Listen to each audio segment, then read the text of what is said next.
வணக்கம் நண்பர்கள், எல்லாரும் எப்படி இருக்கீங்க? நான் ரொம்ப நல்லா இருக்கேன். இன்னைக்கு வீடியோ வந்து நம்ம சப்ஸ்கிரைபர் சிஸ்டர் ஒருத்தவங்க கேட்டிருந்தாங்க.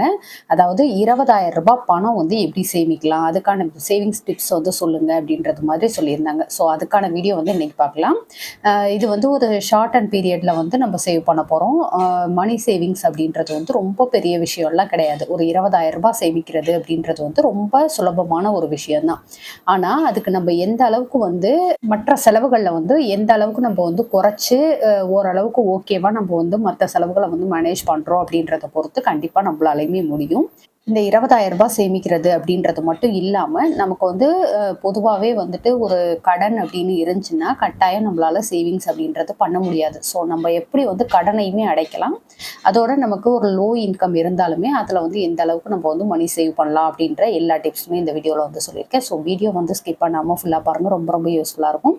அதோட இந்த வீடியோவை கண்டினியூ பண்றதுக்கு முன்னாடி இந்த வீடியோக்கு ஒரு லைக் ஒன்று கொடுத்துட்டு இப்போ வாங்க வீடியோக்குள்ள போகலாம். நான் முன்னாடியே சொன்னது மாதிரி சேவிங்ஸ்க்கு வந்து கடன் அப்படின்றது இருந்ததுன்னா நம்மளால எந்த அளவுக்கு வந்து பணத்தை சேமிச்சாலும் அந்த கடன் அப்படின்றதுக்கு தான் போயிட்டு இருக்கும். ஸோ நமக்கு வந்து இந்த கடன் அப்படின்றத வந்து முடிச்சிட்டோம் அப்படின்றப்போ நமக்கு வந்து ஒரு பெரிய ரிலீஃபாக இருக்கும், மனசுக்குமே வந்து ஒரு திருப்தியாக இருக்கும். அதோட வந்து பணமும் சேவ் பண்ண முடியும். இது கூடவே பார்த்தீங்கன்னா நெறைய பேத்துக்கு வந்து ஒரு பேட் ஹேபிட் இருக்கும். நான் உட்பட.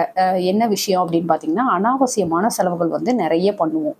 அதுவும் லேடீஸ்க்கு பொதுவா சொல்ல போனோம்னாக்கா, நெறைய அந்த கண்ல பார்க்குற விஷயங்கள்லாம் வாங்கணும் அப்படின்றது மாதிரியான ஒரு ஹேபிட் வந்து இருக்கும். அந்த மாரி எத்தன பேத்துக்கு வந்து இருக்கு அப்படின்றத கண்டிப்பா கமெண்ட்ல சொல்லுங்க. ஃபர்ஸ்ட்டாலாம் நான் வந்து சொல்லிடுறேன், எனக்கு அது மாரி இருந்தது. இப்போ வந்து நான் கொஞ்சம் கொஞ்சமா மாத்திட்டேன். மாத்திட்டு என்னுடைய அந்த பணத்த வந்து எந்த அளவுக்கு நான் வேஸ்ட் பண்ணியிருக்கேன் அப்படின்றத இப்ப நெனச்சா கூட ரொம்பவே கஷ்டமா இருக்கு. ஸோ அந்த மாதிரி வந்துட்டு ஒரு நிமிஷம் யோசிச்சோம் அப்படின்றப்போ, நம்மளுடைய அனாவசிய செலவுகளை எந்த அளவுக்கு குறைக்கலாம் அப்படின்றத பத்தின டிப்ஸுமே இந்த வீடியோல இருக்கு. அதோட இந்த சேவிங்ஸ், அதாவது ரூ. 20,000 மணி சேவிங்ஸ் அப்படின்றது வந்து ஒரு 4 மாசத்துல நம்ம வந்து சேவ் பண்ண போறோம். இந்த 4 மாசத்துல 20,000 அப்படின்றது வந்து ஒரு சிலருக்கு வேணா ரொம்ப ஒரு சின்ன அமௌண்ட்டா இருக்கலாம். ஆனா, ஒரு சாதாரண ஒரு வருமானத்துல இருந்தாலும் சரி, இல்ல ஹவுஸ் ஒய்ஃபா இருக்கிறவங்க, வேலைக்கு போறவங்க, ஆண்கள் உட்பட யார் வேணா வந்து இந்த மணி சேவிங்ஸ் வந்து பண்ண முடியும். ஒரு 4 மாசம் வந்து ட்ரை பண்ணி பாருங்க. அதுவுமே வந்து புதுசா ஆரம்பிக்கிறவங்களுக்கு இந்த ஒரு 4 மாசம் வந்து உங்களுக்கு நீங்களே வந்து ஒரு ட்ரெய்னிங் மாரி குடுத்துக்கிறது மாரி அர்த்தம். கண்டிப்பா வந்து ட்ரை பண்ணீங்க அப்படின்றப்போ உங்களுக்கு ஈஸியா அந்த 20,000 அப்படின்றத சேவ் பண்ண முடியும். அதுக்கடுத்து வந்து உங்களுக்கு நான் வந்து உங்கள உற்சாகப்படுத்தணும் அப்படின்றதே கிடையாது. நீங்களே வந்து அந்த அமௌண்ட்ட வந்து கையில எடுத்து பார்க்குறப்போ, ஓகே நம்மளாலயுமே சேவ் பண்ண முடிஞ்சிருக்கு. இனிமேட்டுக்கு வந்து இந்த 20,000த்த ஒரு 30,000 சேவ் பண்ணுவோம் அப்படின்றது மாரி நீங்களே வந்து ட்ரை பண்ண ஆரம்பிச்சுருவீங்க. ஸோ கண்டிப்பா சேவிங்ஸ் அப்படின்றது வந்து நம்ம கிட்ட தான் இருக்கு. நமக்கு வந்து யாரும் சொல்லிக் குடுக்கணும், இல்ல வந்துட்டு ரொம்ப சிக்கனமா இருக்கணும் அப்படின்றதெல்லாம் கிடையாது. நம்ம வந்து ஒரு செல்ஃப் கண்ட்ரோலோட இருந்து சேவ் பண்ணோம் அப்படின்றப்போ நல்ல ஒரு அமௌண்ட் வந்து சேவ் பண்ண முடியும். பொதுவா வந்து மணி வந்து வேஸ்ட் பண்றோம் அப்படின்ற பழக்கம் வந்து எல்லாத்துக்குமே இருக்கும். இது வந்து ஆண், பெண் அப்படியெல்லாம் கிடையாது. எல்லாருக்குமே வந்து அந்த ஒரு குறிப்பிட்ட பீரியட்ல வந்து பார்த்தீங்கன்னாக்கா, நெறைய மணி வந்து வேஸ்ட் பண்ணிட்டு இருப்போம். ஆனா அது நமக்கே தெரியாது. அது எப்படின்னு பார்த்தீங்கன்னா, நமக்கு வந்து ஏற்கனவே நல்ல நல்ல ட்ரெஸ் எல்லாம் இருக்கும். ஆனா அனாவசியமா வந்து நெறைய ட்ரெஸ்ஸுக்கு வந்து வாங்குறது. அதுக்கு வந்து பணத்த வேஸ்ட் பண்றது. அதுக்கடுத்து நம்பளால சமைக்க முடியும். ஆனா வந்து நம்ப ஹோட்டல்ல ஆர்டர் பண்ணி சாப்பிடுறது. இந்த மாரி வந்து நமக்கு தெரிஞ்சே வந்து நெறைய பணத்த வந்து வேஸ்ட் பண்ணிட்டுருப்போம். இன்னும் ஒரு சிலர் வந்து ஃபோன்ல ஆப் வச்சுட்டு ஆன்லைன் ஷாப்பிங்ல நெறைய வந்து பண்ணுவோம். அந்த மாதிரி இருக்கிறதுமே வந்து மணிய வந்து வேஸ்ட் பண்றதுக்கு சமம். ஸோ அது மாரிலாம் வந்து பண்றீங்க அப்படின்றப்போ, உங்களுக்கு வந்து அது மாரி ஏதாவது வாங்கணும் அப்படின்னு தோன்றப்போ, நீங்க டக்குன்னு வந்து அந்த பணத்த எடுத்து உங்களுடைய உண்டியல்லையோ, இல்ல வந்துட்டு ஒரு சீக்ரெட்டா ஒரு அக்கவுண்ட் வச்சுக்கோங்க அப்படின்னு சொல்லியிருந்தேன் இல்லையா? ஏடிஎம் யூஸ் பண்ணாம அந்த மாதிரி ஒரு அக்கவுண்ட்டுக்கு அந்த அமௌண்ட்ட வந்து மாத்திடுங்க. அது ஒரு ரூ. 50 கூட இருக்கலாம்.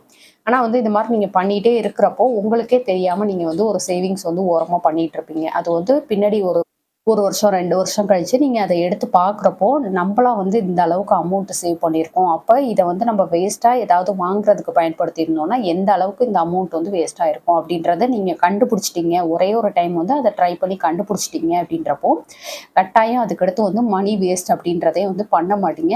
இது வந்து நான் ட்ரை பண்ணிட்டு எனக்கு வந்து நல்லாவே ஒர்க் அவுட் ஆகுது அப்படின்றதுனால உங்க கூட வந்து ஷேர் பண்ணிக்கிறேன்.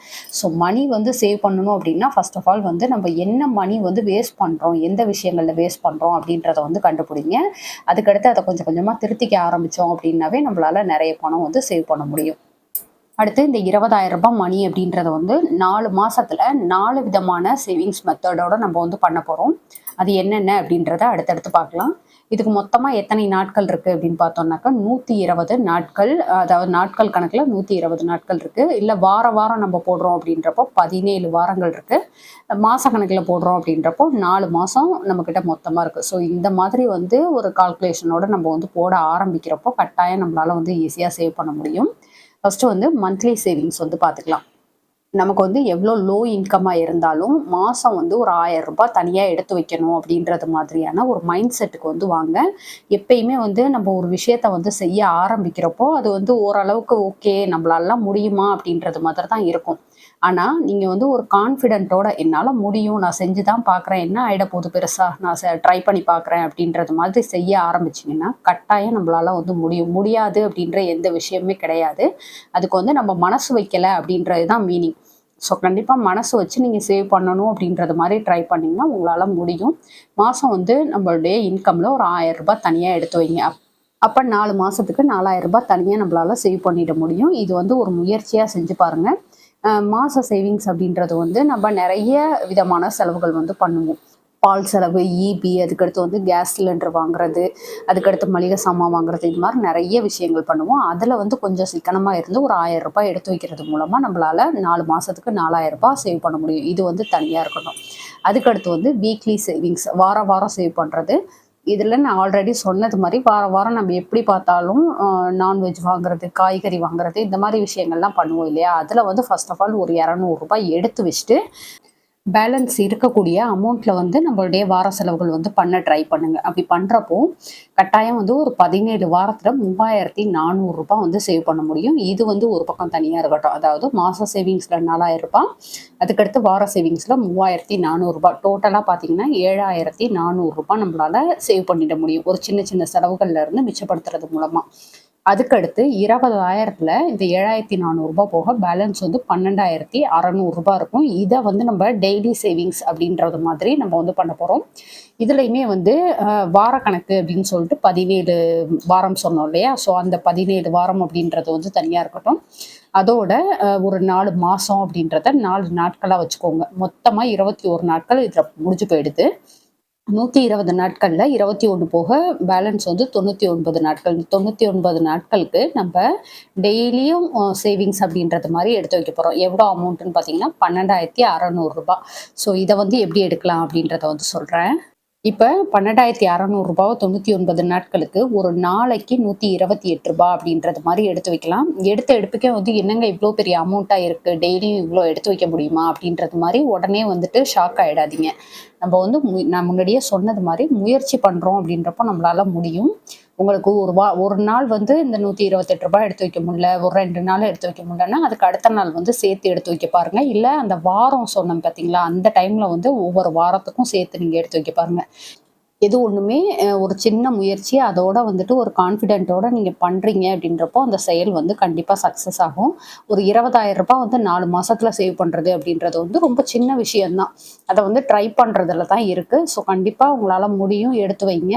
ஒருவேளை உங்களுக்கு இது மாதிரிலாம் எடுத்து வைக்க முடியல, இன்னைக்கு வந்து என்கிட்ட ஒரு 28 ரூபாய் தான் இருக்குது அப்படின்னா அந்த 28 ரூபாவை எடுத்து வச்சுட்டு பேலன்ஸ் வந்து 100 ரூபாய் வந்து அடுத்த நாள் எடுத்து வைக்கணும் அப்படின்றது மாதிரி இருங்க. உங்ககிட்ட அன்னைக்கு என்ன பைசா இருக்கோ அதை வந்து கண்டிப்பாக சேவ் பண்ணணும் அப்படின்றது மாதிரி எடுத்து ஒரு உண்டியல்லையோ இல்லை வந்துட்டு ஒரு பாக்ஸ்லேயோ போட்டு வைங்க. கட்டாயம் உங்களால் முடியும். இப்போ இந்த மாதிரி 3 மெத்தடு பயன்படுத்தி நம்மளால் 20,000 ரூபாய் வந்து சேவ் பண்ண முடியும். அதாவது வாரம், மாதம், அதுக்கடுத்து டெய்லி, இந்த மெத்தடை மட்டும் பயன்படுத்தி நம்ம வந்து 20,000 ரூபாய் சேவ் பண்ணிட முடியும். இல்லை எனக்கு வந்து டெய்லி இன்கம், நான் வந்து எப்படி சேவ் பண்ணுறது, அப்போ என்னாலாம் முடியாதா அப்படின்றது மாதிரி நிறைய பேர் கேட்குறீங்க. டெய்லி இன்கம்னாலுமே நம்ம வந்து சேவ் பண்ணலாம். இப்போ 20,000 ரூபாய் வந்து ஒரு 4 மாதத்தில் தின வருமானம் உள்ளவங்க எப்படி சேவ் பண்ணலான்னு பார்த்தீங்கன்னா, ஒரு நாளைக்கு 167 ரூபாய் அப்படின்றத தனியாக எடுத்து வச்சுட்டு பேலன்ஸ் இருக்கக்கூடியதுல உங்களுடைய செலவுகள் வந்து பாருங்க. ஸோ உங்களுடைய இன்கம் பொறுத்து நீங்க வந்து இதை வந்து கண்டிப்பா எடுத்து வச்சுட்டு பேலன்ஸ் வந்து இருக்க அமௌண்ட்ல நம்மளுடைய செலவுகள் பார்க்கணும் அப்படின்றது மாதிரி ட்ரை பண்ணுங்க. உங்களாலையுமே முடியும். இப்போ 167 ரூபாய் அப்படின்றது மாதிரி 120 நாட்களுக்கு எடுத்து வச்சிங்கன்னா 20,040 ரூபாய் வந்து சேவ் பண்ணியிருக்க முடியும். இதுவே வந்து எங்களுக்கு எங்களுக்கு வந்து வார சம்பளம் நாங்கள் வந்து எப்படி சேவ் பண்ணுறதுன்னு கேட்டிங்கன்னா, ஒவ்வொரு வாரத்துக்கும் ரூ. 1177 அப்படின்னு சொல்லிட்டு 17 வாரங்களுக்கு நீங்கள் வந்து எடுத்து வைக்கணும். 17 வாரங்கள் எடுத்து வைக்கிறப்போ நம்மளால ஈஸியாக வந்துட்டு இந்த 20,000 வந்து சேவ் பண்ண முடியும். இப்போ நம்ம வந்து மணி சேவ் பண்ணணும் அப்படின்னு நினச்சா மட்டும் பத்தாது. அதுக்கான கொஞ்சம் சிக்கனமும் இருந்துச்சு அப்படின்னா தான் நம்மளால வந்து சேவ் பண்ண முடியும். இப்போ இந்த அமௌண்ட் வந்து ஓகே நான் சேவ் பண்ணிட்டேன். இதை வந்து எதுக்கெல்லாம் பயன்படுத்தலாம் அப்படின்னு பார்த்தீங்கன்னா, ஃபர்ஸ்ட் ஆஃப் ஆல் வந்து நமக்கு கடன் இருந்துச்சு, இல்லை அடகுல வந்து நகை இருக்குது, அதுக்கு வந்து கட்டுறதுக்கு ரொம்ப ரொம்ப நல்லது. ஏன்னா ஒரு 20,000 அப்படின்றது வந்து சும்மா ஒரு சாதாரண அமௌண்ட் கிடையாது. ஒரு 4 மாசத்துல 20,000 அப்படின்னா நமக்கு வந்து ஒரு 12 மாசம், அதாவது ஒரு 3 டைமா வந்து நம்மளால 20 20 20ன்னு ஒரு 60,000 ரூபாய் ஒரு வருஷத்துக்கே சேவ் பண்ணிட முடியும். அப்ப அதை வந்து நம்ம அடகு நகைக்கு வந்து கட்டிட முடியும். ஸோ இது மாதிரி வந்து ட்ரை பண்ணுங்க. இப்போ ஒருவேளை உங்களுக்கு கடன் இருந்துச்சுன்னா இந்த அமௌண்ட்டை வந்து கடன் கொடுத்தீங்கன்னா அந்த கடன் அப்படின்ற ஒரு சுமை வந்து குறையும். உங்களுக்கு வந்து ஒரு சேவ் பண்ண மாதிரியும் ஆச்சு, அந்த சேவிங்ஸ் அப்படின்ற பழக்கத்தை கற்றுக்கிட்ட மாதிரியும் ஆச்சு. அதோட நம்ம கடனும் முடியும். கடன் இல்லை அப்படின்னா தான் நம்மளால வந்துட்டு ஒரு அமௌண்ட்டை வந்து சேவ் பண்ணுறதுக்கோ, இல்லை தங்கம் வந்து சேவ் பண்ணுறதுக்கோ நம்மளுக்கு முடியும். ஒரு மாதத்துக்கு இவ்வளோ அமௌண்ட்டு எனக்கு வந்து கடனே கிடையாது, எனக்கு இவ்வளோ அமௌண்ட்டு மிச்சமாகுது, நான் இதை வந்து அப்படியே ஒரு கோல்டு சிட்டு போடுறேன், இல்லை ஒரு ஆர்டி கட்டுறேன் அப்படின்னு சொல்லிட்டு நம்ம வந்து பணத்தை வந்து சேவ் பண்ண முடியும். அப்போ இதுக்கு ஃபஸ்ட்டு தடையாக இருக்கிறது வந்து கடன். கடன் வந்து இல்லாமல் பார்த்துக்கிறது அப்படின்றதுக்கு வந்து நம்மளுடைய சேவிங்ஸ் அப்படின்றது ரொம்ப ரொம்ப ஹெல்ப் பண்ணும். அதோட கொஞ்சம் சிக்கனமும் இருக்கணும். அதுக்கடுத்து எனக்கு கடன்லாம் இல்லை, அடகு நகையெல்லாம் கிடையாது அப்படின்றவங்களுக்கு வந்து வீட்டுக்கு தேவையான பொருட்கள் ஏதாவது ஃபர்னிச்சர் வாங்கணும், எலக்ட்ரானிக் திங்ஸ் வாங்கணும் அப்படின்றப்போ அதுக்கு வந்து நிறைய பேர் வந்து இஎம்ஐயை தேடி போகும். டிவி, ஃப்ரிட்ஜு, வாஷிங் மிஷின், இல்லை வந்துட்டு ஏசி வாங்குறது, செல்ஃபோன் வாங்குறது, இந்த மாதிரி விஷயங்களுக்கு வந்து இஎம்ஐயை தேடி போகிறப்போ, இப்போ ஒரு எக்ஸாம்பிளுக்கு சொல்கிறேன், ஒரு 20,000 ஒரு பொருள் வந்து வாங்குகிறோம் அப்படின்னாக்கா அதுக்கு வந்து நம்ம 23,000 24,000 கட்டுவோம் அப்படின்னு நான் நினைக்கிறேன். அந்த அளவுக்கு வட்டி போடுவாங்களா இருக்கும். ஸோ அந்த மாதிரி தேவையில்லாமல் வட்டின்றதை வந்து கொடுக்கறதுக்கு பதிலாக நம்ம ஒரு 4 மாதம் வெயிட் பண்ணி அந்த அமௌண்ட்டை சேவ் பண்ணி வச்சுட்டு நம்ம ரெடி கேஷாக கொடுத்து வாங்குறது அப்படின்றது வந்து நமக்கு ஒரு ஹாப்பியாகவும் இருக்கும். நான் வந்து சேவ் பண்ண காசு வாங்கினேன் அப்படின்றது மாதிரி. ரெண்டாவது இந்த வட்டி அப்படின்றதுல நம்மளுடைய அமௌண்ட்டை வந்து எக்ஸ்ட்ராவா தேவையில்லாம யாருக்கோ ஒருத்தர் கொடுக்கறதுக்கு அப்படின்றது வந்து தடைப்படும். ஸோ இந்த மாதிரி வந்து ட்ரை பண்ணுங்க. ஒரு மன திருப்தி வந்து கட்டாயம் உங்களுக்கு கிடைக்கும். கண்டிப்பா முயற்சி பண்ணி பாருங்க. அதுக்கடுத்து வந்து பசங்க இருக்காங்க, அவங்களுக்கு ஸ்கூல் ஃபீஸ் கட்டுறதுக்கு வந்து ரொம்பவே ஹெல்ப்ஃபுல்லா இருக்கும். ஏன்னா ஒவ்வொரு 4 மாசத்துக்கு ஒரு டைம் ஒரு 20,000 சேவ் பண்றோம் அப்படின்னா வருஷத்துக்கு 60,000 சேவ் பண்ணிடலாம். ஸோ அதை வந்து நம்ம ஸ்கூல் ஃபீஸுக்கு வந்து பயன்படுத்திக்க முடியும்.